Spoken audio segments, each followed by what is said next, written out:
अस्सलाम वालेकुम जी। ये जो आप वीडियो इस वक्त देख रहे हैं बादशाह खान इंटरनेशनल एयरपोर्ट पिशावर की वीडियो है और ये बिल्कुल ताज़ा वीडियो है। सऊदी एयरलाइन है, सऊदी एयरलाइन, उसका वाकया है ये।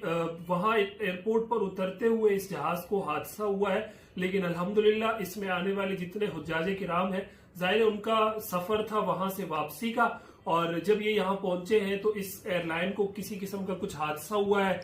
एयर होस्टेस ने जहाज के अंदर चीखों पुकार की, आवाजें लगाई है। उसके बाद वो जहाज के जो इमरजेंसी गेट्स होते हैं वो खोल दिए गए, और ये आप इस वीडियो के अंदर देख रहे हैं कि उस इमरजेंसी गेट से लोग स्लिप होकर नीचे अपने आप को बचाने के लिए कोशिशें कर रहे हैं और अपनी जान बचा रहे हैं। ये बिल्कुल ताजा वाकया है।